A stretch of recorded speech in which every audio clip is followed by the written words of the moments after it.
On n'avait pas fini de ne plus se comprendre. On avançait toujours à se perdre de vue.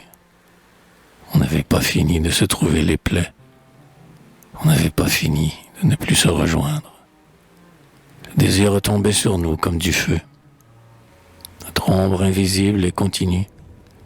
Et ne nous quitte pas pour tomber derrière nous, sur le chemin. On la porte pendue aux épaules.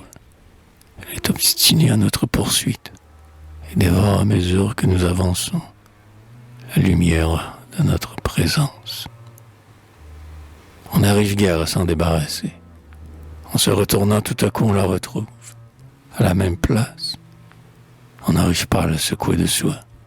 Et quand elle est presque sous nous, aux alentours de midi, elle fait encore sous nos pieds un trou menaçant dans la lumière.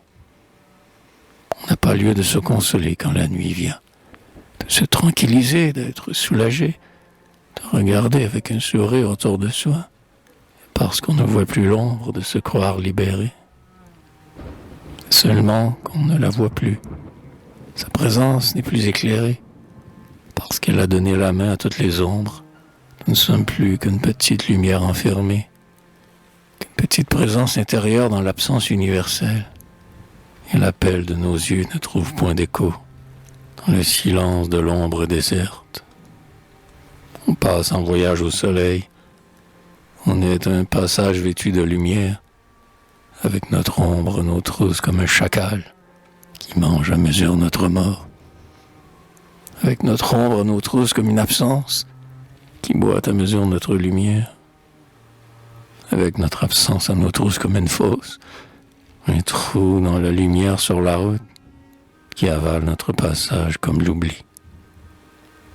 On s'est tous réunis dans le milieu du temps. On a tout réuni dans le milieu de l'espace. Bien moins loin du paradis que d'habitude. On s'est tous réunis pour une grande fête. Et l'on a demandé à Dieu le Père et Jésus-Christ et au Saint-Esprit qui est la troisième personne. On leur a demandé d'ouvrir un peu le paradis, de se pencher, de regarder, voir s'ils reconnaissaient un peu le monde, si cela ressemblait un peu à l'idée qu'ils en ont. Si ce n'était pas bien admirable, c'est qu'ils en ont fait.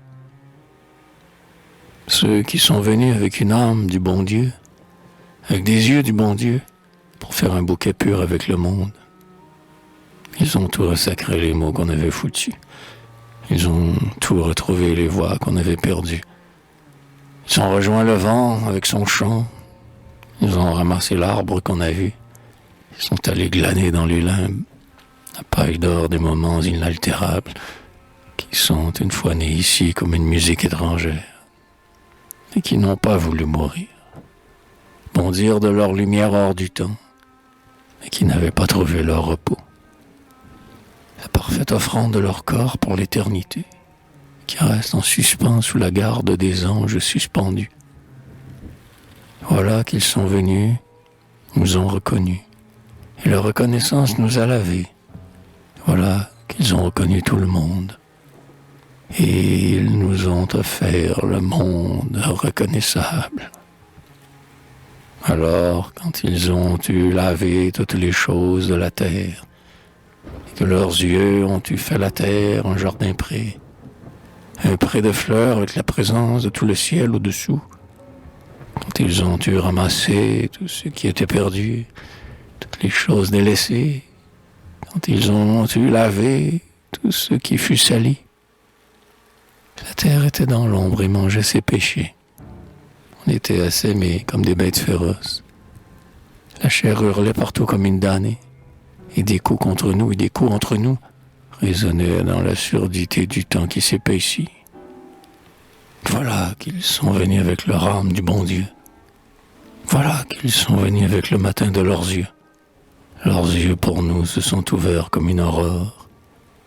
Voilà que leur amour a toute lavé notre chair. Ils ont fait de toute la terre un jardin-pré, un pré de fleurs pour la visite de la lumière, de fleurs pour la présence de tout le ciel dessus. Ils ont bu toute la terre comme une onde. Ils ont mangé toute la terre avec leurs yeux. Ils ont retrouvé toutes les voix que les gens ont perdues. Ils ont recueilli tous les mots qu'on avait foutus. Le temps marche à nos talons, dans l'ombre qu'on fait sur le chemin. Tout cela, le temps et l'ombre sont venus.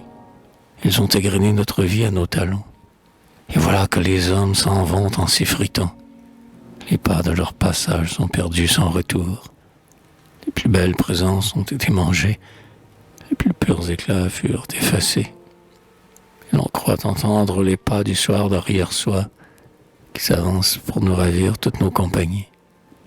S'en vient tout éteindre le monde à nos yeux, qui vient effacer en cercle tout le monde, vient dépeupler la terre à nos regards, nous refouler au haut d'un rocher comme le déluge, et nous prendre au piège d'une solitude définitive, nous déposséder de tout l'univers. Et voilà que sont venus ceux qu'on attendait. Voilà qu'ils sont venus avec leur âme du bon Dieu, leurs yeux du bon Dieu. Qu'ils sont venus avec les filets de leurs mains, le piège merveilleux de leurs yeux pour filet. Ils sont venus par derrière le temps et l'ombre, aux trousses de l'ombre et du temps. Ils ont tout ramassé, ce qu'on avait laissé tomber.